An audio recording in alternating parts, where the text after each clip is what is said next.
हाजीपुर के भगवानपुर इलाके में जदयू सांसद देवेश चंद्र ठाकुर के विवादित बयान को लेकर राजद नेत्री अनीता यादव आज रांची के राजद प्रदेश कार्यालय में प्रेस वार्ता कर विरोध जताया। उन्होंने कहा कि एक सांसद जनप्रतिनिधि के तौर पर समाज में होता है, लेकिन उन्होंने समाज को ही बांटने का काम किया है। इसकी जितनी भी निंदा की जाए कम है। सांसद के दिए गए विवादित बयान के बारे में बिहार के साथ साथ अब झारखंड में भी सियासत गर्म हो गई है।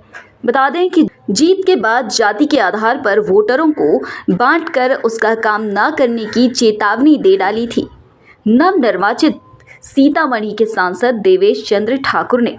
उन्होंने कहा था कि यादव, कुशवाहा और मुसलमानों जिन्होंने उन्हें वोट नहीं दिया है वो उनके पास अपना काम लेकर ना आए और आएंगे तो उनका काम नहीं होगा। इसी मुद्दे को लेकर अनीता यादव ने कहा कि एनडीए पहले धर्म को लेकर राजनीति कर रही थी, अब वह जाति को लेकर राजनीति करना शुरू कर चुकी है। नहीं रहा, वो बहुत गलत है।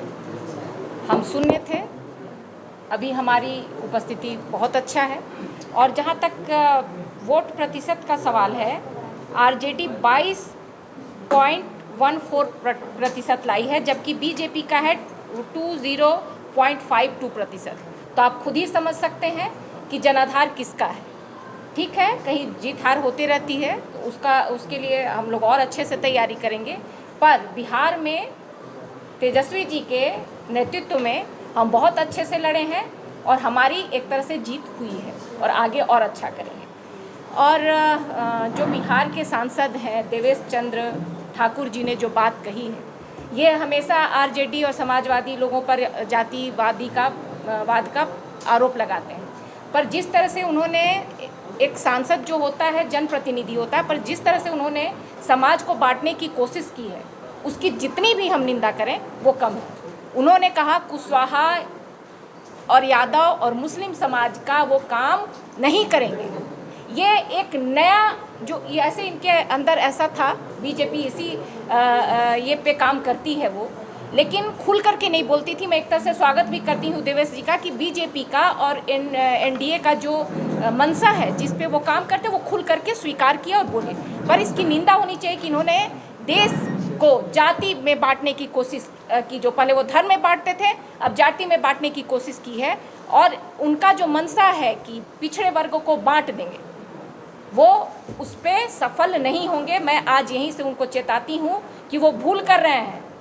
देश की जनता बेवकूफ़ नहीं है और इसका जवाब उनको बहुत मुंह तोड़ जवाब मिलने वाला है विधानसभा चुनाव के दौरान और अगले चुनाव में।